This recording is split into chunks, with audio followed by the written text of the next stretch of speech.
Hi friends, welcome back to my YouTube channel.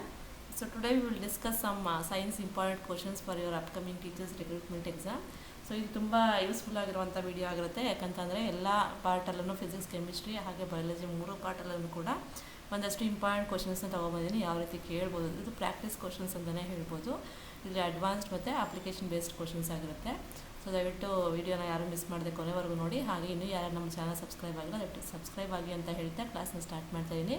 So first part ಬಂದು ಫಿಸಿಕ್ಸಲ್ಲಿ mechanics, work, energy and waves concept ಮೇಲೆ ಇರುವಂಥ ಒಂದಷ್ಟು questions ನಾನು ಹೊಡ್ತಾ ಹೋಗೋಣ. ಆಲ್ಮೋಸ್ಟ್ ಇಲ್ಲಿ ಪ್ರಾಬ್ಲಮ್ಸೇ ಇದೆ. ಸ್ಟಾರ್ಟಿಂಗಲ್ಲಿ ಸ್ವಲ್ಪ ಪ್ರಾಬ್ಲಮ್ಸ್ ಇದೆ, ಮುಂದೆ ಹೋಗ್ತಾ ಕೆಲವು ಥಿಯರಿ ಪಾರ್ಟ್ ಕ್ವಶನ್ಸು ಕೂಡ ಬರುತ್ತೆ. ಸ್ವಲ್ಪ ಈಸಿ ಅಂತಲೂ ಅನಿಸ್ಬೋದು, ಈ ಸ್ಟಾರ್ಟಿಂಗ್ ಕ್ಲಾಸ್ ಅಲ್ವಾ, ಹಾಗೆ ಈಸಿಯಿಂದ ಕಾಂಪ್ಲಿಕೇಶನ್ಸ್ಗೆ ನಾವು ಹೋಗೋಣ. ಸೊ ಯಾವ್ಯಾವ ರೀತಿ ಕ್ವಶನ್ಸ್ನ ನಿಮ್ಮ ಎಕ್ಸಾಮಲ್ಲಿ ಕೇಳ್ಬೋದು ಅಂತ ನೋಡ್ತಾ ಹೋಗೋಣ. ಸೊ ಫಸ್ಟ್ ಒನ್ ಬಂದು A body starts from rest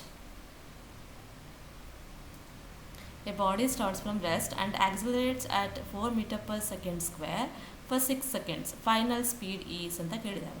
so ಕ್ವಶನ್ನ ಕರೆಕ್ಟಾಗಿ ಓದ್ಕೊಳ್ಳಿ. ಬಾಡಿ ಸ್ಟಾರ್ಟ್ಸ್ ಫ್ರಮ್ ರೆಸ್ಟ್ ಅಂದರೆ ಇನಿಷಿಯಲ್ ವೆಲಾಸಿಟಿ ಅಥವಾ ಇನಿಷಿಯಲ್ ಸ್ಪೀಡ್ ಏನಿರುತ್ತೆ 0 ಆಗಿರುತ್ತೆ. ಆ್ಯಂಡ್ ಆಕ್ಸಿಲರೇಷನ್ ಕೊಟ್ಟಿದ್ದಾರೆ 4 meter per second square ಅಂತ ಕೊಟ್ಟಿದ್ದಾರೆ. Then they are given time, ಯಾವ ಒಂದು ಟೈಮಲ್ಲಿ ಇಷ್ಟು ಆಕ್ಸಿಲರೇಷನ್ ಆಗುತ್ತೆ ಅಂದರೆ 6 seconds ಅಂತಲೂ ಕೂಡ ಕೊಟ್ಟಿದ್ದಾರೆ. ಫೈನಲ್ ಸ್ಪೀಡಲ್ಲಿ you should find out the final velocity. So formula for initial velocity and final velocity, you should know that formula. So ನಮಗೆ ಫಾರ್ಮುಲಾ ಗೊತ್ತಿದೆ, v is equals to u plus at. So ಈ ಒಂದು formula ನೀವು use ಮಾಡಿಕೊಂಡು ಇಲ್ಲಿ ಪ್ರಾಬ್ಲಮ್ನ solve ಮಾಡಬೇಕಾಗುತ್ತೆ. So u ಅಂದರೆ ಇನಿಷಿಯಲ್ ವೆಲಾಸಿಟಿ, ಬಾಡಿ ರೆಸ್ಟಲ್ಲಿರೋದ್ರಿಂದ ಅದು 0 ಆಗಿರುತ್ತೆ. ಆ್ಯಂಡ್ ದೆನ್ ಆಕ್ಸಿಲರೇಷನ್ ಅವರೇ ಕೊಟ್ಟಿದ್ದಾರೆ ಪ್ರಾಬ್ಲಮಲ್ಲಿ, ಎಷ್ಟು ಕೊಟ್ಟಿದ್ದಾರೆ, a is equals to 4 meter per second square. And then T ಕೊಟ್ಟಿದ್ದಾರೆ, ಟೈಮ್ ಡ್ಯೂರೇಷನ್ ಈಸ್ 6 seconds. ತುಂಬ ಸಿಂಪಲ್ ಆಗಿರುವಂಥ problem. Substitute all the values in the formula and simplify will get the answer. So v is equals to u ಅಂದರೆ 0 plus a is 4 into T is 6. 4 6 24, 24 plus 0 is 24 meter per second square. This is your final speed ಅಥವಾ final velocity. So ಇಲ್ಲಿ ಆಪ್ಷನಲ್ಲಿ final speed ಅಥವಾ final velocity ಎಷ್ಟಿದೆ, 24 ಬರ್ತಾಯಿದೆ. So option 3 is the right one, 24 meter per second. Next one, a particle has, second question, a particle has u is equals to 10 meter per second and a is equals to 3 meter per second square. Then displacement in 4 second is ಅಂತ ಕೇಳಿದ್ದಾರೆ. So ಇಲ್ಲಿ initial ವೆಲಾಸಿಟಿನ ಕೊಟ್ಟಿದ್ದಾರೆ, ಹಾಗೆ ಆಕ್ಸಿಲರೇಷನ್ನ ಕೊಟ್ಟಿದ್ದಾರೆ. So displacement ಅಂತ ಅಂದರೆ ಇಲ್ಲಿ ಕೊಟ್ಟಿರೋಂಥ quantities first ನೀವು ನೋಟ್ ಡೌನ್ ಮಾಡ್ಕೊಳ್ಳಿ. ಯು ವ್ಯಾಲ್ಯೂ ಕೊಟ್ಟಿದ್ದಾರೆ, u value 10 meter per second and acceleration is 3 meter per second square. Displacement ಅಂದರೆ you should find out the s value ಅಲ್ವಾ. ಸೊ s value ನೀವು find out ಮಾಡಬೇಕು. Time also they are given, that is 4 seconds. So using these quantities you have to find out the displacement value. So formula ನೆನಪಲ್ಲಿ ಇರಬೇಕಾಗುತ್ತೆ. Equations of motion, ಇದೆಲ್ಲ ಮೋಷನಲ್ಲಿ ಬರುವಂಥ, motion ಪಾರ್ಟಲ್ಲಿ ಬರುವಂಥ ಒಂದು questions. So equations ಎಲ್ಲದೂ ನೆನಪಲ್ಲಿದ್ದರೆ ನೀವು ಈಸಿಯಾಗಿ ಏನು ಪ್ರಾಬ್ಲಮ್ನ ಸಾಲ್ವ್ ಮಾಡ್ಬೋದು. ಓಕೆ,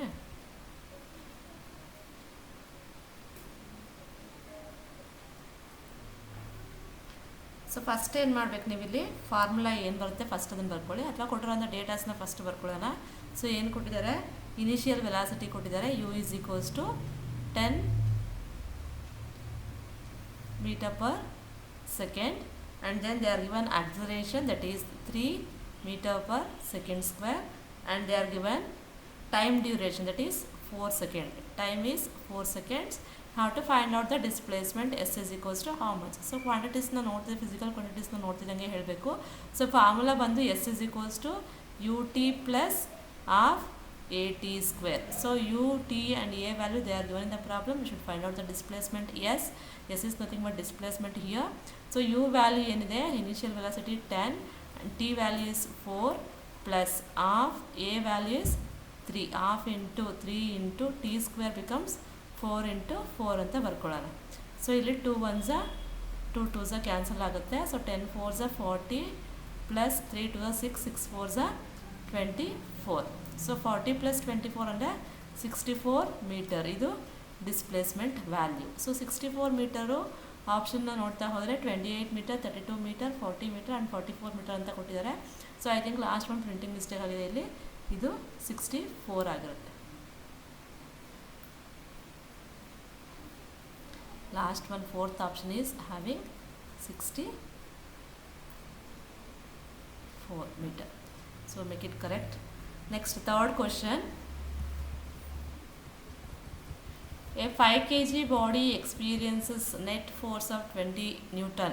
So 5 kg body ಅಂದರೆ mass of the body ಅಥವಾ mass of the objectನ ಕೊಟ್ಟಿದ್ದಾರೆ. 5 kg experiences a net force of 20 Newton. Net forceನ ಕೊಟ್ಟಿದ್ದಾರೆ, F value and M value they are given. Force and mass. You should find out the acceleration. ಇದು Newton's second law of motion ಮೇಲೆ ಕೇಳಿರುವಂಥ question. So formula ಬಂದು F is equals to M into A. Force is equals to M into A.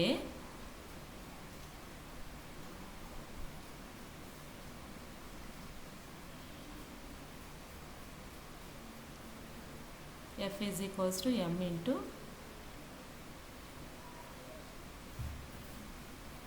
F value ಎಷ್ಟು ಕೊಟ್ಟಿದ್ದಾರೆ, force that is 20 Newton. Substitute it here and M value they are given here. So F is equals to 20 Newton. So substitute in place of F 20 and mass of the body of the object is 5 kg ಅಂತ ಕೊಟ್ಟಿದ್ದಾರೆ. So find out the acceleration ಅಂತ ಕೇಳಿದ್ದಾರೆ. So write A as it is, then cross multiply 5. So 20 divided by 5 ಆಗುತ್ತೆ. 5 ones are 5 4s are 20. So acceleration of the body ಅಥವಾ object ಬಂದು 4 meter per second square ಆಗುತ್ತೆ. ಸೊ ಆಪ್ಷನಲ್ಲಿ 4 meter per second square. Option 2 is having 4 meter per second square. ಹಾಗಾಗಿ option 2 is the right one. So next question, a 2 kg object is lifted through 5 meter. 2 kg object ಅಂದರೆ mass ಕೊಟ್ಟಿದ್ದಾರೆ. So lifted through 5 meter ಅಂದರೆ ಎಲ್ಲಿವರೆಗೂ ಯಾವ ಒಂದು ಹೈಟ್ಗೆ ಅಂದರೆ 5 meter ಡಿಸ್ಟೆನ್ಸ್ಗೆ ಹೈಟ್ಗೆ carry ಮಾಡಿದಾರಲ್ವ, so lift ಮಾಡಿದ್ದಾರೆ. So taking G is equals to, so lift ಮೇಲ್ಮುಖವಾಗಿ lift ಮಾಡ್ತಾ ಇರೋದ್ರಿಂದ ಅಕ್ಸಲರೇಷನ್ ಡ್ಯೂ ಟು ಗ್ರಾವಿಟಿ ಬಂದು 10 meter per second square ಆಗಿರುತ್ತೆ. So work against gravity is, so ವರ್ಕ್ನ ನೀವು ಫೈಂಡ್ ಮಾಡಬೇಕು against gravity. So work formula ಏನು ಬರುತ್ತೆ, so work is equals to M into G into H. So ಇಲ್ಲಿ ಬಾಡಿನ lift ಮಾಡ್ತಿರೋದ್ರೆ it gains, it possesses due to the energy is possess due to the ರೆಸ್ಟಿಂದ energy possess ಆಗ್ತಿದೆ. ಹಾಗಾಗಿ ಇಲ್ಲಿ potential energy gain ಆಗುತ್ತೆ. So potential energy is nothing but work done ಅಂತ consider ಮಾಡ್ತೀವಿ. ಇಲ್ಲಿ ಪೊಟೆನ್ಷಿಯಲ್ ಎನರ್ಜಿ ಫಾರ್ಮುಲಾ ಬಂದು P is equals to M into G into H. ಇಲ್ಲಿ ವರ್ಕ್ ಡನ್ ಬಂದು ಪೊಟೆನ್ಷಿಯಲ್ ಎನರ್ಜಿ ರೀತಿಯಾಗಿ ವರ್ಕ್ ಡನ್ ಆಗ್ತಿದೆ. ಸೊ M ವ್ಯಾಲ್ಯೂ ಏನು ಕೊಟ್ಟಿದ್ದಾರೆ, 2 kg of the body and G value is 10 and then H value certain ಹೈಟ್ಗೆ lift ಮಾಡ್ತಾರೆ, that is 5 meter. So multiply all the values, ಇಲ್ಲಿ get 2 10s are 20, 20 into 5 100. So work done ಎಷ್ಟಾಗ್ತಿದೆ ಇಲ್ಲಿ 100 joule ಅಷ್ಟು work done ಆಗ್ತಿದೆ. So ಆಪ್ಷನಲ್ಲಿ 100 joule ಎಲ್ಲಿದೆ, so option 3 is having 100 joule. So this is your right answer. Next question, these are simple problems but you have to practice all the formulas.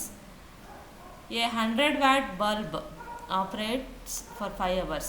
So 100 watt ಬಲ್ಬ್ನ 5 hours operate ಮಾಡಿದ್ರೆ what is the energy consumed, energy ಎಷ್ಟು consume ಆಗುತ್ತೆ ಅನ್ನೋದನ್ನು ಕೇಳಿದ್ದಾರೆ. So ಇಲ್ಲಿ power ಹಾಗೆ energy then time, ಈ ಮೂರಕ್ಕೂ ಇರುವಂಥ ರಿಲೇಷನ್ಶಿಪ್ ನಿಮಗೆ ಗೊತ್ತಿರಬೇಕಾಗಿರುತ್ತೆ. So power is nothing but energy consumed. So consumption of energy ಅಥವಾ ವರ್ಕ್ ಡನ್ ಅಂತಲೂ ಕೂಡ ಹೇಳ್ತೀವಿ, divide by time taken. Power is equals to energy consumed by time taken ಅಂತ ಹೇಳ್ತೀವಿ. In place of W you can write E also, or you can write W ಅಂದರೆ ಇಲ್ಲಿ not work done, ಇಲ್ಲಿ energy consumed ಅಥವಾ work done ಅಂತಲೂ ಕೂಡ ಹೇಳ್ತೀವಿ ಅದನ್ನು. ಇಲ್ಲಿ ಪವರ್ನ ನೀವೇನು ಫೈಂಡ್ ಔಟ್ ಮಾಡ್ತಿದ್ದೀರಾ, ಪವರ್ ಕನ್ಸ್ಯೂಮ್ಡ್ ಎಷ್ಟು ಅಂತ ಅವರೇ ಕೊಟ್ಟಿದ್ದಾರೆ. So 100 watt, right it in place of P 100 and time taken also they are given, it is 5 hours ಅಂತ ಕೊಟ್ಟಿದ್ದಾರೆ. ಸೊ ರೈಟ್ ಇಲ್ಲಿ ಟೈಮ್ನ ಏನು 5 hours ಅಂತ ಕೊಟ್ಟಿದ್ದಾರಲ್ವಾ, ಸೊ ಟೈಮ್ನ ಹವರ್ಸಲ್ಲಿ ಕೊಟ್ಟಮೇಲೆ ಇಲ್ಲಿ ಎನರ್ಜಿ ಕನ್ಸ್ಯೂಮ್ಡ್ ಎಷ್ಟು ಅಂತ ನೀವು ಫೈಂಡ್ ಔಟ್ ಮಾಡ್ತಿದ್ದೀರಾ. So write it as it is. But ಪವರ್ನ ವ್ಯಾಟ್ಸಲ್ಲಿ ಕೊಟ್ಟಿದ್ದಾರೆ, convert this watt into kilowatt, because ಇಲ್ಲಿ ಅದು ಇಲ್ಲಾಂದರೆ ನೀವು ಹವರ್ಸನ್ನ ಏನು ಮಾಡಬೇಕು, ಸೆಕೆಂಡ್ಸ್ಗೆ ಕನ್ವರ್ಟ್ ಮಾಡ್ಕೋಬೇಕು, ಅಥವಾ ಇದನ್ನು ಹವರ್ಸಲ್ಲಿ ಹಾಗೆ ಇಟ್ಕೊಂಡ್ರೆ ಪವರ್ನ ನೀವು ವ್ಯಾಟಿಗೆ ಕೊಟ್ಟಿರೋಂಥದ್ದನ್ನ ಕಿಲೋ ವ್ಯಾಟಿಗೆ ಕನ್ವರ್ಟ್ ಮಾಡ್ಕೋಬೇಕಾಗುತ್ತೆ. ಸೊ ಕಿಲೋ ವ್ಯಾಟ್ ಅಂತಂದರೆ 1 ಕಿಲೋ ವ್ಯಾಟ್ಗೆ 1000 ವ್ಯಾಟ್ಸ್ ಆಗುತ್ತೆ. ಸೊ ಹಾಗಾಗಿ 100 ವ್ಯಾಟ್ಸ್ನ ಏನಂತ ಬರಿಬೋದು ನಾವು, 0.1 ಕಿಲೋ ವ್ಯಾಟ್ ಅಂತ ಬರೀಬೋದು. ಸೊ 1000/100/1000 ಅಂತ ತಗೊಂಡಾಗ, because 1 kilowatt is equals to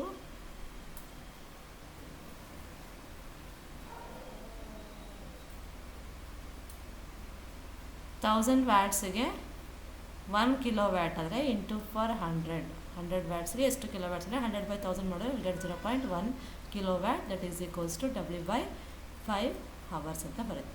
so ಇಲ್ಲಿ ನೀವು ಏನಿದೆ ಯೂನಿಟ್ಸ್ನ ಕನ್ಸಿಡರ್ ಮಾಡೋಕ್ಕೆ ಹೋಗ್ಬೇಡಿ, just calculate it 0.1 into 5 cross multiply ಮಾಡಿ that is equals to work ಅಥವಾ ಎನರ್ಜಿ ಕನ್ಸಪ್ಷನ್ ಆಗುತ್ತೆ.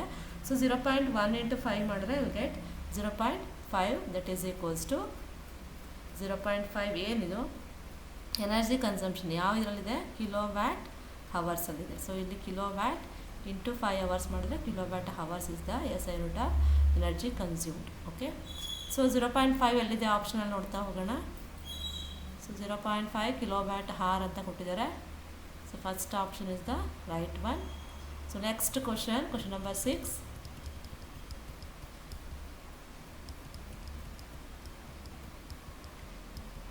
A 2 kg object moving at 10 meter per second has kinetic energy ಅಂತ ಕೇಳಿದ್ದಾರೆ. ಸೊ ಇಲ್ಲಿ 2 kg ಅಂದರೆ ಮಾಸ್ ಆಫ್ ದಿ ಆಬ್ಜೆಕ್ಟ್ನ ಕೊಟ್ಟಿದ್ದಾರೆ. Moving at 10 meter per second, that is the velocity. You have to find out the kinetic energy. This also direct question. Kinetic energy formula ನಿಮಗೆ ಗೊತ್ತಿರಬೇಕು, that is ½ into m into v². So kinetic energy formula is ½ into m into v². So ಇಲ್ಲಿ ಏನೇನು ಕೊಟ್ಟಿದ್ದಾರೆ, mass of the ಆಬ್ಜೆಕ್ಟ್ನ ಕೊಟ್ಟಿದ್ದಾರೆ, that is 2 kg and it is moving with a velocity of 10 meter per second.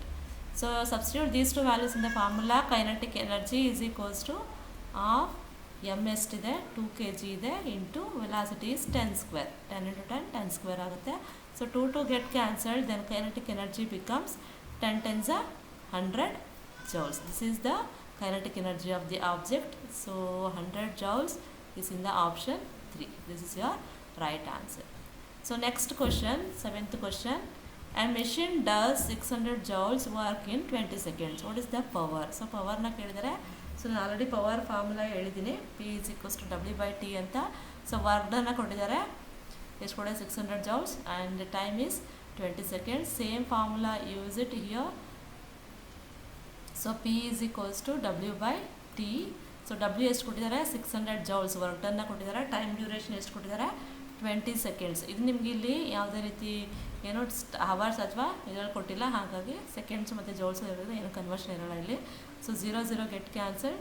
60/2 ಅಂದರೆ 30 ಆಗುತ್ತೆ. 2 3 6, 2 0 0. 30 ಏನಿದು watt. This is the power SI unit. 30 watts is the power consumption for this. A machine does 600 joules work in 20 seconds. What is the power ಅಂತಂದರೆ 30 watts. It's very simple one. So next question ಎಲ್ಲ simple ಆಗಿದೆ, but formulas ಮತ್ತು SI units ಕರೆಕ್ಟಾಗಿ ನೆನಪಲ್ಲಿದ್ರೆ ಎಲ್ಲ easy ಇರುತ್ತೆ. So next 8th question. A 10 Newton force acts through 3 meter in its direction. Work is ಅಂತ ಕೇಳಿದ್ದಾರೆ. So ಇಲ್ಲಿ 10 Newton ಫೋರ್ಸು 3 meter ಡಿಸ್ಟೆನ್ಸಲ್ಲಿ ಆ್ಯಕ್ಟ್ ಆಗ್ತಿದೆ ಅಲ್ವಾ. ಆ್ಯಕ್ಟ್ಸ್ ಥ್ರೂ 3 meter ಡಿಸ್ಟೆನ್ಸ್ಗೆ 10 Newton ಅಷ್ಟು ಫೋರ್ಸು ಆ್ಯಕ್ಟ್ ಆಗ್ತಿದೆ.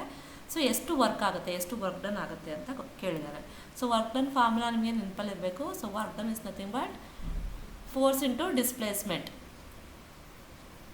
ಸೊ ಫೋರ್ಸ್ ಹಾಗೆ ಒಂದು ಸರ್ಟೆನ್ ಅಮೌಂಟ್ ಆಫ್ ಫೋರ್ಸ್ನ ಅಪ್ಲೈ ಮಾಡಿದಾಗ ಆಬ್ಜೆಕ್ಟ್ ಎಷ್ಟು ಮೂವ್ ಆಗ್ತಿದೆ ಅಂತಲೂ ಕೂಡ ಕೊಟ್ಟಿದ್ದಾರೆ. ಫೋರ್ಸ್ ಇಂಟು ಡಿಸ್ಪ್ಲೇಸ್ಮೆಂಟ್, ಎಷ್ಟು ಡಿಸ್ಪ್ಲೇಸ್ ಆಗ್ತಿದೆ ಅಂದರೆ ಎಷ್ಟು ಡಿಸ್ಟೆನ್ಸ್ ಮೂವ್ ಆಗ್ತಿದೆ ಅನ್ನೋದನ್ನು ಕೊಟ್ಟಿದ್ದಾರೆ. ಸೊ ಅದನ್ನು ಯೂಸ್ ಮಾಡ್ಕೊಂಡು how to find out work done by the object. So force ಎಷ್ಟು ಅಪ್ಲೈ ಮಾಡ್ತೀಯಾರ ಇಲ್ಲಿ.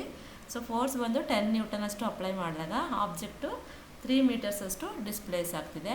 So what is the work done ಅಂದರೆ 10 3 is F into force into displacement. 10 3 is 30 joules. This is the work done. Okay. So 30 joule is in the option 3. This is your right answer. So next question number 9. A stone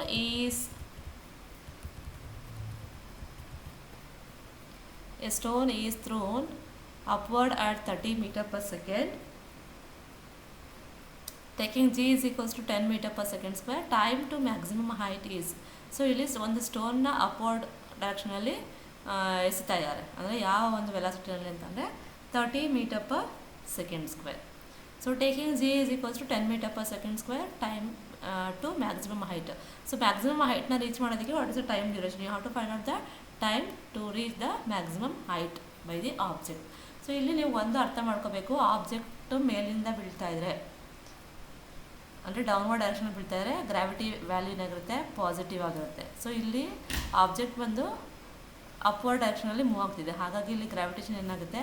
negative ಆಗುತ್ತೆ. So ಇಲ್ಲಿ positive ಜಿನ ತಗೊಂಡ್ರೆ ನೀವು ಇಲ್ಲಿ negative ಜಿನ ತಗೋಬೇಕಾಗುತ್ತೆ, because the object is moving upward direction, opposite ಡೈರೆಕ್ಷನಲ್ಲಿ ಹೋಗ್ತಾ ಇದೆ ಗ್ರಾವಿಟೇಷನ್ಗೆ ಅಲ್ವಾ. ಸೊ ಹಾಗಾಗಿ ಇಲ್ಲೇನಾಗುತ್ತೆ? ಜಿ ಬಂದು -10 ಮೀಟರ್ ಪರ್ ಸೆಕೆಂಡ್ ಸ್ಕ್ವೇರ್ ಆಗುತ್ತೆ. ಆ್ಯಂಡ್ ದೆನ್ ವೆಲಾಸಿಟಿ ಕೊಟ್ಟಿದ್ದಾರೆ, ಇನಿಷಿಯಲ್ ವೆಲಾಸಿಟಿ ಅಂದರೆ ಆಬ್ಜೆಕ್ಟ್ ಎಸಿಬೇಕಾದ್ರೆ ಯಾವ ಒಂದು ಸ್ಪೀಡಲ್ಲಿ ಎಸಿತಾ ಇದ್ದಾರೆ ಅಂದರೆ 30 ಮೀಟರ್ ಪರ್ ಸೆಕೆಂಡ್ ಸ್ಕ್ವೇರಲ್ಲಿ ಸೆಕೆಂಡ್ಸಲ್ಲಿ ಎಸಿತಾ ಇದ್ದಾರೆ. And then g value becomes negative because it is moving upward direction opposite to the gravity. And maximum ಹೈಟ್ನ ರೀಚ್ ಆದಮೇಲೆ ಫೈನಲ್ ವೆಲಾಸಿಟಿ ಏನಾಗುತ್ತೆ? ಇಲ್ಲಿ 0 ಆಗುತ್ತೆ. ಫೈನಲ್ ವೆಲಾಸಿಟಿ 0 ಆಗುತ್ತೆ. ಇನಿಷಿಯಲ್ 30 ಮೀಟರ್ ಪರ್ ಸೆಕೆಂಡ್ ಇರುತ್ತೆ. Finally it after reaches the certain height the final velocity becomes 0 and initial is 30 metre per second and G is -10 metre per second square ಆಗುತ್ತೆ. ಹಾಗಾದರೆ time ವ್ಯಾಲ್ಯೂನ ನೀವು find out ಮಾಡಬೇಕು. So what is the formula? Which formula we can use it here? V is equals to U plus AT. Again V is equals to U plus AT ಅಥವಾ GT ಅಂತ ತಗೊಳ್ಳಿ, because G value ಅಂತ ಕೊಟ್ಟಿರೋದ್ರಿಂದ G ಮತ್ತು a ಎರಡು ಒಂದೇ, acceleration due to gravity. So ಇಲ್ಲಿ v value certain ಹೈಟ್ನ reach ಆದಾಗ ವಿ ವ್ಯಾಲ್ಯೂ ಫೈನಲ್ ವೆಲಾಸಿಟಿ ಏನಾಗುತ್ತೆ? 0 ಆಗುತ್ತೆ ಅಂತ ಆಲ್ರೆಡಿ ಹೇಳಿದ್ದೀನಿ. ಸೊ ಯು ವ್ಯಾಲ್ಯೂ ಅಂದರೆ ಇನಿಷಿಯಲ್ ವೆಲಾಸಿಟಿ, ಇನಿಷಿಯಲಲ್ಲಿ ಯಾವ ಒಂದು ಸ್ಪೀಡ್ನಲ್ಲಿ ಆಬ್ಜೆಕ್ಟ್ನ ಎಸಿತಾ ಇದ್ದಾರೆ ಅಂತಂದರೆ that is 30 metre per second plus ಇರುತ್ತಾ. ಸೊ ಏನಾಗುತ್ತೆ? ಇಲ್ಲಿ -10 ಆಗುತ್ತೆ. ಮೈನಸ್ ಏನಕ್ಕೆ ಅಂದರೆ the object is moving upwards ಅಂದರೆ opposite to the gravity. So time duration we don't know, we are finding out t value, write it as it is. ನಾವು simplify it. So 30 - 10t is equals to 0 ಆಗುತ್ತೆ. Just realise ಮಾಡಿ ಬರ್ಕೊತಾ ಇದ್ದೀನಿ. So ಇಲ್ಲಿ 30ನ ಹಾಗೆ ಇಟ್ಕೊಳ್ಳೋಣ. So 10 - 10tನ right hand ಸೈಡ್ಗೆ shift ಮಾಡಿದ್ರೆ +10t ಆಗುತ್ತೆ.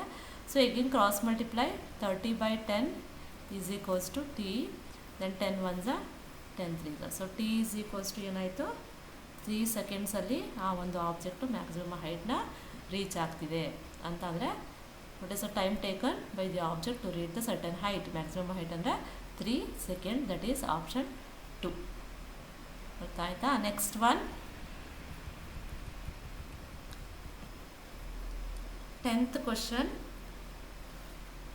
At the highest point of vertical motion, acceleration is.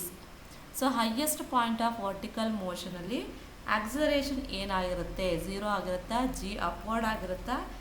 G downward ಆಗಿರುತ್ತಾ? ಅಥವಾ ವೇರಿಯಬಲ್ 0 ಆಗಿರುತ್ತಾ ಅಂತ ಕೇಳಿದ್ದಾರೆ.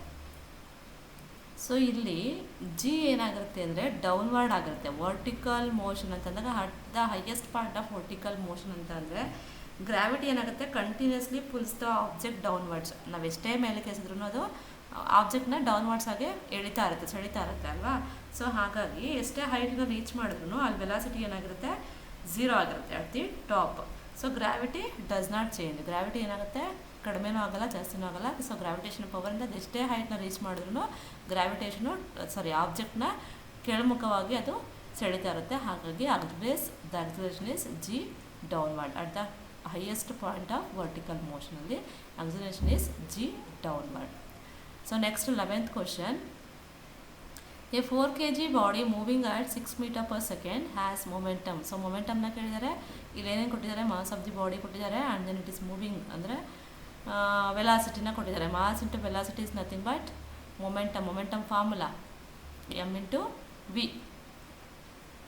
P is equals to m into v. This is the momentum formula. So P is nothing but momentum. So mass of the object na kottidare ಎಷ್ಟು ಕೊಟ್ಟಿದ್ದಾರೆ? 4 kg and then it is moving at a velocity 6 meter per second. 4 6 is 24 meter per second. This is the not meter per second.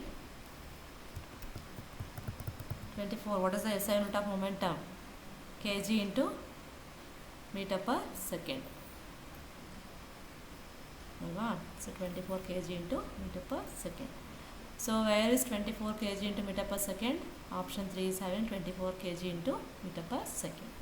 So next question, if velocity doubles what is the kinetic energy becomes ಅಂತ ಕೇಳಿದ್ದಾರೆ. So kinetic energy ನಿಮಗೆ formula ಗೊತ್ತಿದ್ರೆ ಇದು ಈಸಿಯಾಗಿ answer ಮಾಡ್ಬೋದು. So kinetic energy is proportional to the, ನಾನು already ಒಂದು ಪ್ರಾಬ್ಲಮಲ್ಲಿ ಬರ್ತೀನಿ, kinetic energy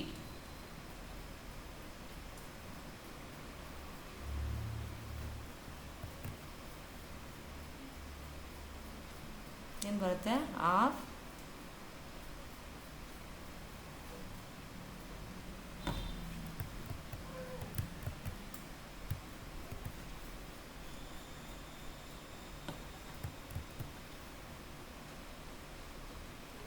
m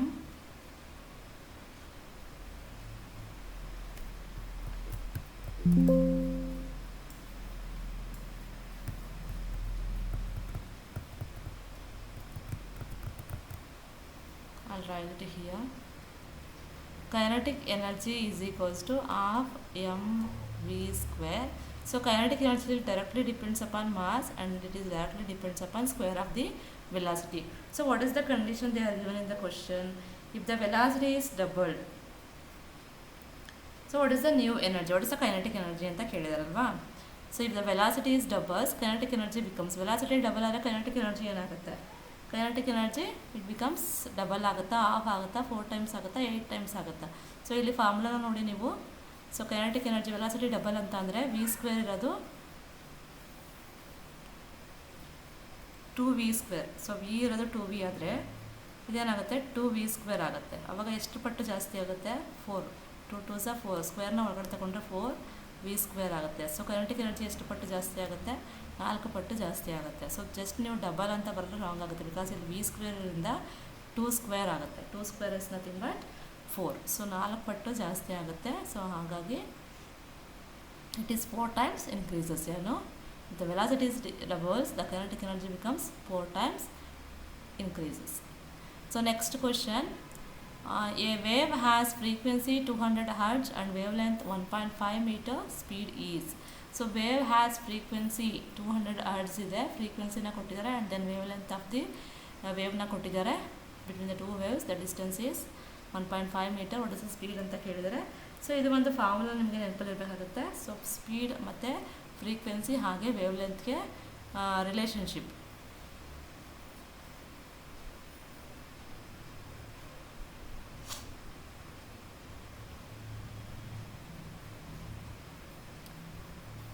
Speed is equals to frequency into wavelength. This is the relationship among these three: speed, frequency and then wavelength. ನಾವಿಲ್ಲಿ ಸ್ಪೀಡ್ನ find out ಮಾಡ್ತಿದ್ದೀವಿ. Instead of S we can write V also. V ಅಂತ ಬರೆದ್ರೆ correct ಆಗುತ್ತೆ. So but ನಾನು ಇಲ್ಲಿ S ಅಂತಲೇ ತಗೊಂಡಿದ್ದೀನಿ. V is equals to F into lambda ಅಂತಲೇ ಕೆಲವು ಟಚ್ ಬೇಕಾದ್ರೆ ಕೊಟ್ಟಿರ್ತಾರೆ. ಸೊ ಫ್ರೀಕ್ವೆನ್ಸಿ ಅವರೇ ಕೊಟ್ಟಿದ್ದಾರೆ 200 Hz. Then into wavelength, wavelength ಎಷ್ಟಿದೆ 1.5 ಮೀಟರ್ ಅಂತ ಕೊಟ್ಟಿದ್ದಾರೆ. ಸೊ ಎರಡನ್ನು ಮಲ್ಟಿಪ್ಲೈ ಮಾಡಿ, ಸೊ 200 ಇಂಟು 1.5 ಮಲ್ಟಿಪ್ಲೈ ಮಾಡಿದ್ರೆ ಅಲ್ಲಿ get 300 meter per second. This is the speed of the wave. So 300 meter per second. So option 3 is the right answer. Next question, ಒಂದು 25 questions ಅಷ್ಟು solve ಮಾಡ್ತೀನಿ ಇವತ್ತು. ಸೊ ರಿಮೈನಿಂಗ್ ಇದೆ ತುಂಬ ಕ್ವಶನ್ಸ್ಗಳಿದೆ. So ನೋಡ್ತಾ ಹೋಗೋಣ ಯಾವ ರೀತಿ ಇರುತ್ತೆ ಅಂತ. ಸೊ ಇನ್ನು ಯಾರು ನಮ್ಮ ಚಾನಲ್ ಸಬ್ಸ್ಕ್ರೈಬ್ ಆಗಿಲ್ಲ ದಯವಿಟ್ಟು ಸಬ್ಸ್ಕ್ರೈಬ್ ಆಗಿ. ಸೊ ನೀವು ಸಬ್ಸ್ಕ್ರೈಬ್ ಆದರೆ ನಮ್ಮ ಒಂದು ಚಾನಲ್ನಲ್ಲಿ ಅಪ್ಲೋಡ್ ಮಾಡುವಂಥ ವೀಡಿಯೋಸ್ ನಿಮಗೆ ಈಸಿಯಾಗಿ ಸಿಗುತ್ತೆ. ಹಾಗಾಗಿ ಸಬ್ಸ್ಕ್ರೈಬ್ ಆಗಿ. So next question, a sound wave travels at 340 metre per second with the frequency 170 Hz. What is the wavelength? So ಇಲ್ಲಿ ಅವರೇ ಸ್ಪೀಡ್ನ ಕೊಟ್ಟಿದ್ದಾರೆ. ಸೌಂಡ್ ವೇವ್ದು speed of the sound wave is 340 metre per second and then frequency also they are given 170 Hz. What is the wavelength ಅಂತ ಕೇಳಿದ್ದಾರೆ. So same relationship previous problem ನಾನು ಏನು use ಮಾಡಿದ್ದೀನಿ ಅದೇ ಒಂದು ಪ್ರಾಬ್ಲಮ್ನ ಇದನ್ನು ಯೂಸ್ ಮಾಡಿದ್ರೆ ಸೇಮ್ ಫಾರ್ಮುಲಾ, ಇದೇ ಫಾರ್ಮುಲಾದಲ್ಲಿ ಅವ್ರೇನು ಕೊಟ್ಟಿದ್ದಾರೆ, ಸ್ಪೀಡ್ನ ಕೊಟ್ಟಿದ್ದಾರೆ 340 ಆ್ಯಂಡ್ ದೆನ್ ಇನ್ನೇನು ಕೊಟ್ಟಿದ್ದಾರೆ,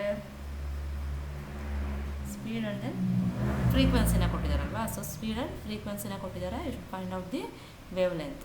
ಸ್ಪೀಡ್ ಎಷ್ಟಿದೆ 340. ಸೊ 340 ನಾನು ಮತ್ತೆ ಬರೀತಲ್ಲ, ಇದೇ ಫಾರ್ಮುಲಾ ಬರಿತೀನಿ. Speed plus 340 is equals to frequency ಎಷ್ಟು ಕೊಟ್ಟಿದ್ದಾರೆ 170 hertz into lambda. ಸೊ ನೀವು ವೇವ್ಲೆಂತ್ನ ಫೈಂಡ್ ಔಟ್ ಮಾಡಬೇಕು. So cross multiply 340 by 170 is equals to lambda ಆಗುತ್ತೆ. So 0 get cancelled, 17 ones are 17 twos are. So lambda, that is nothing but wavelength, that is 2 meter. So 2 meter is in the option 3. Almost 3 ನಲ್ಲೇ ಬರ್ತಾ ಇದೆ. It's okay. 2 meter is the wavelength of the sound wave. Okay. So next one, the time period of 25 hertz wave is. So time period ನ ನೀವು ಇಲ್ಲಿ find out ಮಾಡಬೇಕು. 25 hertz frequency ಕೊಟ್ಟಿದ್ದಾರೆ. So ಇಲ್ಲಿ frequency ಹಾಗೆ ಟೈಮ್ ಪೀರಿಯಡ್ಗೆ ಇರುವಂಥ relationship ನಿಮ್ಗೆ ಗೊತ್ತಿದ್ದಾರೆ, ಈ ಪ್ರಾಬ್ಲಮ್ನ ಈಸಿಯಾಗಿ ಸಾಲ್ವ್ ಮಾಡ್ಬೋದು. ಸೊ ಫ್ರೀಕ್ವೆನ್ಸಿ ಹಾಗೆ ಟೈಮ್ ಪೀರಿಯಡ್ಗೆ ಇರುವಂಥ ರಿಲೇಷನ್ಶಿಪ್ ಬಂದು, so T is equals to 1/f. So T ಅಂದರೆ time period and F is the frequency. They are given frequency value, substitute here 1/25. So 1/25 ಅಂತಂದರೆ 25ಇಂದ 1ನ ಡಿವೈಡ್ ಮಾಡಿದ್ರೆ 0.04 seconds. This is the time period. Okay. So time period value 0.04 seconds ಅಂತ ಬರ್ತದೆ. That is in the option 2. This is your right answer. So next question number 16. An astronaut in a freely orbiting spacecraft has apparent weight approximately ಎಷ್ಟಿರುತ್ತೆ ಅಂತ ಕೇಳಿದ್ದಾರೆ. astronaut in a freely orbiting spacecraft ಅಲ್ಲಿ has apparent weight approximately ಎಷ್ಟಿರುತ್ತೆ? maximum 0 equal to body mass and then twice normal ಅಂತ ಕೊಟ್ಟಿದ್ದಾರೆ. So ಇಲ್ಲಿ ಆಸ್ಟ್ರೋನಾಟ್ದು weight approximately 0 ಆಗಿರುತ್ತೆ. That is option 2 is the right answer. Because ಏನಕ್ಕೆ ಅಂತ ಅಂದರೆ a spacecraft in orbits is in continuous state of free fall around the earth. So spacecraft ಏನಾಗಿರುತ್ತೆ, continuous ಆಗಿ ಫ್ರೀ ಫಾಲ್ ಆಗ್ತಿರುತ್ತೆ. Objects inside experience weightless ಅಂದರೆ weight ಇಲ್ಲ ರೀತಿ ನಮಗೆ ಫೀಲ್ ಆಗ್ತಿರುತ್ತೆ ಆಸ್ಟ್ರೋನಾಟ್ಗೆ. Okay. So because everything falls together at the same ರೇಟಲ್ಲಿ ಎಲ್ಲನೂ ಕೂಡ ಮೇಲಿದ್ದ ಕೆಳಗಡೆ ಬೀಳ್ತಾ ಇರುತ್ತೆ. ಹಾಗಾಗಿ ಇಲ್ಲಿ ವೆಯ್ಟ್ ಅಪ್ರಾಕ್ಸಿಮೇಟ್ಲಿ 0 ಆಗಿರುತ್ತೆ. So 17th question, a satellite remains in an orbit primarily because of ಅಂತ ಕೇಳಿದರೆ, ಬಿಕಾಸ್ ಆಫ್ ಫಸ್ಟ್ ಆಪ್ಷನ್ ಬಂದು absence of gravity, then continues free fall around the earth, magnetic attraction and absence of energy ಅಂತ 4 ಆಪ್ಷನ್ಸ್ನ ಕೊಟ್ಟಿದ್ದಾರೆ. A satellite remains in an orbit primarily, satellite ಯಾವಾಗಲೂ ಈಗ ಸುತ್ತಾ ಇರುತ್ತಲ್ವಾ. ಸೊ ಏನಕ್ಕೆ ಅಂದರೆ continues free fall around the earth. This is the second option is the right answer. Because satellite is constantly falling toward the earth due to gravity, but its high forward speed matches the curvature of the earth and keeping it in a permanent state of free fall without ever hitting the ground. ಹಾಗಾಗಿ ಇದು ಏನಕ್ಕೆ satellite primarily remains orbit around the earth ಅಂತ ಅಂದರೆ it is continues free fall around the earth. Second option is the right one. So next question, if circular path radius doubles at a constant speed, centripetal acceleration becomes ಏನಾಗಿರುತ್ತೆ? centripetal acceleration ನ ಕೇಳಿದರೆ circular path of the radius double ಆದಾಗ, so ಇದಕ್ಕೆ ನೀವು centripetal acceleration ಏನಾಗಿರುತ್ತೆ? Constant speed constant ಅಂತ ಕೊಟ್ಟಿದ್ದಾರೆ. So relationship ಇದಕ್ಕೆ ನೆನಪಲ್ಲಿ ಬೇಕಾಗುತ್ತೆ ನಿಮಗೆ, centripetal force then centripetal acceleration and speed. So ಇದಕ್ಕೆ ಇರುವಂಥ ರಿಲೇಷನ್ಶಿಪ್ ಬಂದು ಸಿ ಅಂತ ಅಂದರೆ ಇಲ್ಲಿ acceleration, centripetal acceleration that is equals to v²/r ಅಂತ ಇಲ್ಲಿ ತಗೊಳ್ತಾ ಇದ್ದೀವಿ. This is the relationship between centripetal acceleration, radius and then speed ಅಥವಾ ವೆಲಾಸಿಟಿ. ಸೊ ಇಲ್ಲಿ ಏನು ಹೇಳಿದರೆ ವಿ ಕಾನ್ಸ್ಟೆಂಟ್, ಇದು ವೆಲಾಸಿಟಿ ಬಂದು ಕಾನ್ಸ್ಟೆಂಟ್ ಆಗಿರುತ್ತೆ. ಆ್ಯಂಡ್ ದೆನ್ ರೇಡಿಯಸ್ ಏನಾಗುತ್ತೆ ಡಬಲ್ಸ್ ಅಂತ ಹೇಳಿದರೆ, ಆರ್ ಇರೋದು 2r ಆಗುತ್ತೆ ಅಲ್ವಾ. ಸೊ r 2r ಆದಾಗ what about the centripetal acceleration? Centripetal acceleration ಏನಾಗುತ್ತೆ? So originally it is v²/r. So ಅವ್ರು ಕೊಟ್ಟಿರುವಂಥ ಕಂಡೀಷನ್ಸ್ನ ಇಲ್ಲಿ ಅಪ್ಲೈ ಮಾಡಿ ನೋಡಿದಾಗ what is the centripetal acceleration new ಅಂತ ತಗೊಳ್ತಿದ್ವಿ. ನ್ಯೂ ಸೆಂಟ್ರಿಪಿಟಲ್ ಆಕ್ಸಲರೇಷನ್ ನ್ಯೂ ಅಂದರೆ centripetal acceleration after this conditions. Okay. So that is equals to V ಏನಿರುತ್ತೆ ಹಾಗೆ ಇರುತ್ತೆ v² and radius becomes double ಅಂದರೆ 2r ಆಗುತ್ತೆ. That is equals to 1/2 into v²/r. So ಇಲ್ಲಿ v²/r ಅಂತಂದರೆ ಏನು? v²/r ಅಂತಂದರೆ A C. So 1/2 into A C ಎಷ್ಟಾಗುತ್ತೆ?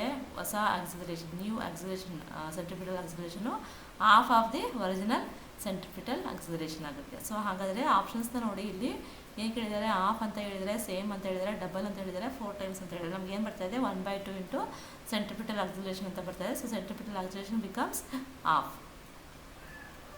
So first option is the right one.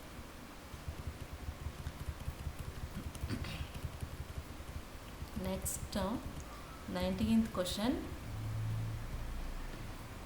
A 10 Newton force acts at 60 degree through 4 meter. Work done is ಅಂತ ಕೇಳಿದ್ದಾರೆ. So ಇದು ಸ್ವಲ್ಪ ನಿಮ್ಗೆ 60 ಡಿಗ್ರಿ ಅಂತ ಕೊಟ್ಟರು ಯಾವ ಫಾರ್ಮುಲಾನಪ್ಪ ಯೂಸ್ ಮಾಡೋದಂತ ಯೋಚನೆ ಮಾಡ್ತಿದ್ದೀರಾ. ಸೊ ಫೋರ್ಸ್ನ ಕೊಟ್ಟಿದ್ದಾರೆ, ಹಾಗೆ ಡಿಸ್ಟೆನ್ಸ್ನ ಕೊಟ್ಟಿದ್ದಾರೆ ಅಥವಾ ಡಿಸ್ಪ್ಲೇಸ್ಮೆಂಟ್ನ ಕೊಟ್ಟಿದ್ದಾರೆ, ದೆನ್ ಟೀಟಾ ವ್ಯಾಲ್ಯೂ ಕೊಟ್ಟಿದ್ದಾರೆ. So work done certain angle ಅಂತ ಅಂದಾಗ ನಿಮಗೆ ಫಾರ್ಮುಲಾ ಬಂದು W is equals to F into D into cos theta. Okay, so this is the formula relationship where they are given the angle, certain angle ಅಲ್ಲಿ force apply ಆಗ್ತಿದ್ದಾಗ. Okay, so simple straight ಲೈನಲ್ಲಿ move ಆಗ್ತಿದ್ದಾಗ ನಿಮಗೆ work done is equals to force into displacement already ಒಂದು problem solve ಮಾಡಿ ತೋರಿಸ್ತೀನಿ. Certain ಆ್ಯಂಗಲಲ್ಲಿ move ಆಗ್ತಿದ್ದಾಗ ಕಾಸ್ ಥೀಟಾನ ನಾವು use ಮಾಡ್ತೀವಿ ಇಲ್ಲಿ. ಸೊ ವರ್ಕ್ ಡನ್ನ ನಾವು ಫೈಂಡ್ ಔಟ್ ಮಾಡ್ತೀವಿ. Write it as it is. Force ಅವರೇ ಕೊಟ್ಟಿದ್ದಾರೆ 10 newton and then displacement is 4 meter. Then theta value is cos 60 degree. So cos 60 degree value ನಿಮ್ಗೆ ಗೊತ್ತಿರಬೇಕಾಗುತ್ತೆ ಇಲ್ಲಿ. ಸೊ ಟೇಬಲ್ ನೆನಪಲ್ಲಿ ಇರಬೇಕು. W is equals to 10 4s are 40 into cos 60 value is 0.5. So 40 into 0.5 ಎರಡನ್ನು multiply ಮಾಡಿದ್ರೆ 20 joules. This is the work done. So ಆಪ್ಷನಲ್ಲಿ 20 joules calculation ನಾನು ಮಾಡ್ತಾರೆ, ನೀವು ಮಾಡಬೇಕು. So 20 joules is the right answer. So next question number 20. A body has mass 10 kg and momentum 50 kg metre per second. What is the speed ಅಂತ ಹೇಳಿದ್ದಾರೆ. So ಇದು ಕೂಡ momentum relationship ಮೇಲೆ ಕೇಳಿರುತ್ತದೆ. ಮಾಸ್ ಕೊಟ್ಟಿದ್ದಾರೆ, ಮೊಮೆಂಟಮ್ ಕೊಟ್ಟಿದ್ದಾರೆ. We should find out the speed. So momentum P is equals to M into V. So ಅವರೇ momentum ವ್ಯಾಲ್ಯೂನ ಕೊಟ್ಟಿದ್ದಾರೆ. ಏನು ಕೊಟ್ಟಿದ್ದಾರೆ, ಎಷ್ಟು ಕೊಟ್ಟಿದ್ದಾರೆ ಮೊಮೆಂಟಮ್ಮು? 50 ಕೊಟ್ಟಿದ್ದಾರಾ? ಎಸ್, 50 ಕೊಟ್ಟಿದ್ದಾರೆ. ಆ್ಯಂಡ್ ದೆನ್ ಮಾಸ್ ಎಷ್ಟಿದೆ? 10 kg ಅಂತ ಕೊಟ್ಟಿದ್ದಾರೆ. ಆ್ಯಂಡ್ ದೆನ್ ವೆಲಾಸಿಟಿ ಅಥವಾ ಸ್ಪೀಡನ್ನ ನೀವು ಫೈಂಡ್ ಔಟ್ ಮಾಡ್ತಾ ಇದ್ದೀರಾ. Write it as it is. Then cross multiply 10. So V becomes 50/10 ಆಗುತ್ತೆ. ಸೊ 50/10 ಅಂದರೆ 10 1s 10 5s. So 5 meter per second. This is your speed.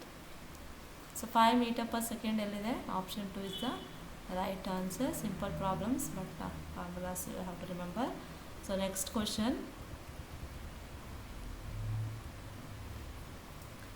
21. Question number 21. Heat required to rise 2 kg water by 5 degree Celsius.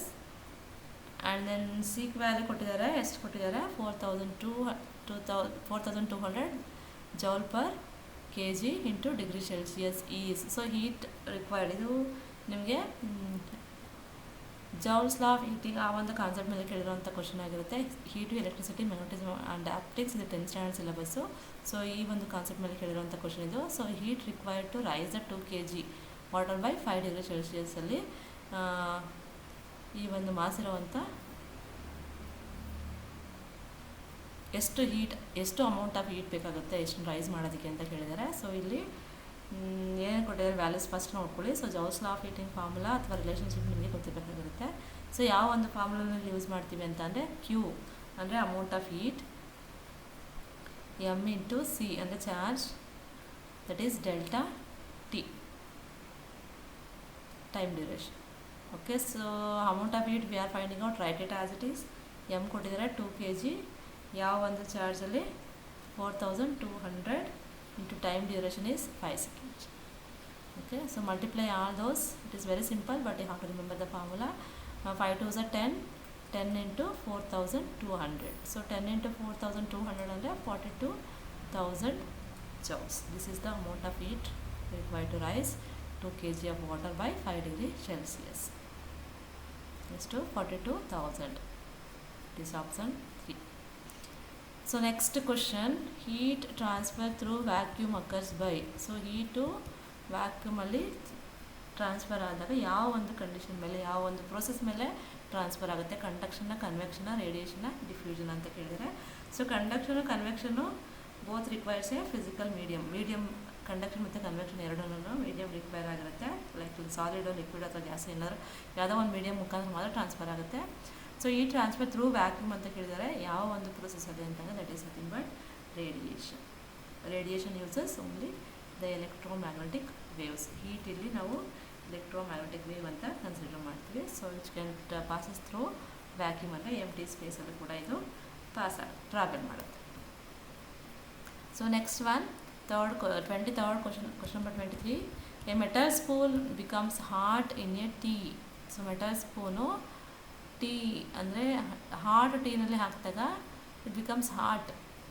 ಯಾವುದೋ spoon ಏನಕ್ಕೆ? Mainly due to ರೇಡಿಯೇಷನ್ನ, ಕಂಡಕ್ಷನ್ನ, ಕನ್ವೆಕ್ಷನ್ನ, evaporation ಅಂತ ಕೇಳಿದರೆ ನಮಗೆ already ಗೊತ್ತಿದೆ metals are good conductors of heat. So ಹಾಗಾಗಿ heat transfers directly from the hot liquid to the spoon through atomic vibrations and free electron movement within the solid metal structure. ಅಂತ ಅಂದಾಗ radiation ಬರುತ್ತಾ, conduction ಬರುತ್ತಾ, convection ಬರುತ್ತಾ, evaporation ಬರುತ್ತಾ. So ಇದು ಬಂದು ನಿಮಗೆ conduction, because metals are good conductors of heat and electricity. So ಇಲ್ಲಿ ಒಂದು ಸ್ಪೂನ್ನ ಹಾಟ್ ಲಿಕ್ವಿಡ್ ಒಳಗಡೆ ಹಾಕಿದಾಗ ಸೊ ಈಸಿಯಾಗಿ ಹೀಟ್ನ ಅಬ್ಸರ್ವ್ ಮಾಡ್ಕೊಳ್ಳುತ್ತೆ ಅಲ್ವಾ. So it is because of the vibrations, the atomic vibrations and free electron moment within the solid metal structure. So it is by conduction. So next question number 24. ಇದು ಎರಡು ತುಂಬ simple ಆಗಿದೆ. So till 25 I'll do it today. So remaining I'll do it in the next class. 2 resistors 4 ohm 6 ohm are in series. What is the equivalent resistance ಅಂತ ಕೇಳಿದರೆ, so ಎರಡು ರೆಸಿಸ್ಟರ್ಸ್ನ series ಕನೆಕ್ಷನಲ್ಲಿ connect ಮಾಡಿದಾಗ what is the equivalent resistance. So ನಿಮಗೆ ಇದಕ್ಕೆ ಏನು formula ನೆನಪಲ್ಲಿರಬೇಕು. ಸೀರೀಸ್ ಮತ್ತು ಪ್ಯಾರಲಲ್ ಕನೆಕ್ಷನಲ್ಲಿ ಇದ್ದಾಗ what is the formula to find out the equivalent resistant. So ಇಲ್ಲಿ ಎರಡು ಸೀರೀಸಲ್ಲಿರೋದ್ರಿಂದ ನಾವು ಎರಡು ರೆಸಿಸ್ಟೆನ್ಸ್ನ ಆ್ಯಡ್ ಮಾಡ್ಕೊಳ್ತಾ ಹೋಗ್ತೀವಿ. ಆರ್ ಈಕ್ವಿವೆಲೆಂಟ್ ಅಥವಾ ಆರ್ ಎಸ್ ಅಂತಲೂ ಕೂಡ ಹೇಳ್ತೀವಿ. ಸೊ R1 + R2, RS ಅಂದರೆ resistors are in series. So R1 R2 ಎರಡು ವ್ಯಾಲ್ಯೂ ಎಷ್ಟಿದೆ? 4 and 6 ಅಂತ ಕೊಟ್ಟಿದ್ದಾರೆ, ಎರಡು ರೆಸಿಸ್ಟೆನ್ಸ್ ವ್ಯಾಲ್ಯೂಸ್. 4 + 6 ಅಂದರೆ 10 ohm. This is the equivalent resistance when they are in series connection. So option 2 is the right one. So last question, 25th question. 2 resistors 6 ohm and 3 ohm are in parallel. Equivalent resistance ಇಲ್ಲಿ parallel ಅಂತ ಕೊಟ್ಟಿದ್ದಾರೆ, ಇಲ್ಲಿ series ಅಂತ ಕೊಟ್ಟಿದ್ದಾರೆ. So parallel ಅಂತ ಬಂದಾಗ so formula ಬಂದು RP ಅಥವಾ R ಈಕ್ವಿವೆಲೆಂಟ್ ಅಂತ ಕೂಡ ಬರಿತೀವಿ. 1/R1 + 1/R2 + etcetera. ಇಲ್ಲಿ ಓನ್ಲಿ 2, ಇದು ಅಷ್ಟೇ ಕಂಟಿನ್ಯೂ ಆಗುತ್ತೆ, ಎಷ್ಟಿದ್ರೂ ಆ್ಯಡ್ ಮಾಡ್ತಾ ಹೋಗ್ತೀವಿ. ಇಲ್ಲಿ take the reciprocals then you add it. So parallel ಆಗಿದೆ, ಸೊ ಕಂಟಿನ್ಯೂ ಆಗ್ತಾ ಹೋಗುತ್ತೆ. ಇಲ್ಲಿ ಎರಡೇ ಇರೋದ್ರಿಂದ RP = ಸರಿ ಇದು 1/RP ಆಗುತ್ತೆ. ಈಗ ನೀವು RP ಅಂತ ತಗೊಂಡಾಗ ಏನಾಗುತ್ತೆ? 1/RP. ದೆನ್ ಇಲ್ಲಿ LCMನ ತಗೊಳ್ಳಿ. R1 R2 LCM ಆಗುತ್ತೆ. ಇಲ್ಲಿ R2 + R1 ಬರುತ್ತೆ ಅಲ್ವಾ. ಸೊ ಎರಡಕ್ಕೂ LCM ತಗೊಂಡ್ರೆ R1 × R2. ಈಗ ಜಸ್ಟ್ ಕ್ರಾಸ್ ಮಲ್ಟಿಪ್ಲೈ ಮಾಡಿ R2 + R1 ಆಗುತ್ತೆ. Plus R1 R1 cancel, remaining is R2 × numerator plus R2 get cancelled, R1 × numerator is R1. So ನಮಗೆ ಬೇಕಾಗಿರುವಂಥದ್ದು RP ವ್ಯಾಲ್ಯೂ ಅಷ್ಟೇ. ಇಲ್ಲಿ 1/RP ಇದೆ. ಸೊ ಇದನ್ನು ನಾವು RP ಮಾಡಿದ್ರೆ ಅಂದರೆ ರೆಸಿಪ್ರೋಕಲ್ನ ತಗೊಂಡಾಗ R1 R2 / R1 + R2. R1 R2 value ಎಷ್ಟು ಕೊಟ್ಟಿದ್ದಾರೆ ಅವರು? 6 and 3 ಅಂತ ಕೊಟ್ಟಿದ್ದಾರೆ ಎರಡು ರೆಸಿಸ್ಟೆನ್ಸು. 6 × 3 / 6 + 3. 6 × 3 ಅಂದರೆ 18 / 6 + 3 ಅಂದರೆ 9. 9 1s are 9 2s are. So equivalent resistance is 2 ohm. 2 ohm it is in the option 1. This is your answer. So these questions we were discussed in today's class. Remaining ಏನಿದೆ ಇನ್ನೂ ಎಷ್ಟು questions ಸೈನ್ಸಲ್ಲಿ ಸುಮಾರು questions ಇದೆ, discuss ಮಾಡ್ತಾ ಹೋಗೋಣ. Next ಕ್ಲಾಸಲ್ಲಿ 100 questions ಅಷ್ಟು ಇದೆ. ಸೊ ನೆಕ್ಸ್ಟ್ ಕ್ಲಾಸಲ್ಲಿ ನಾವು ಡಿಸ್ಕಸ್ ಮಾಡ್ತಾನೆ ಹೋಗೋಣ. ಸೊ ಇವತ್ತಿನ ವಿಡಿಯೋ ನಿಮಗೆ ಇಷ್ಟ ಆಗಿದೆ ದಯವಿಟ್ಟು ಲೈಕ್ ಮಾಡಿ, ಹಾಗೆ ನಿಮ್ಮ ಫ್ರೆಂಡ್ಸ್ಗೂ ಕೂಡ ಶೇರ್ ಮಾಡಿ. ಜೊತೆಗೆ ಇನ್ನೂ ಯಾರು ನಮ್ಮ ಚಾನಲ್ ಸಬ್ಸ್ಕ್ರೈಬ್ ಆಗಿಲ್ಲ ದಯವಿಟ್ಟು ಸಬ್ಸ್ಕ್ರೈಬ್ ಆಗಿ ಅಂತ ಹೇಳ್ತಾ ಇವತ್ತಿನ ಕ್ಲಾಸ್ನ ಮುಗಿಸ್ತಾ ಇದ್ದೀನಿ. Thank you.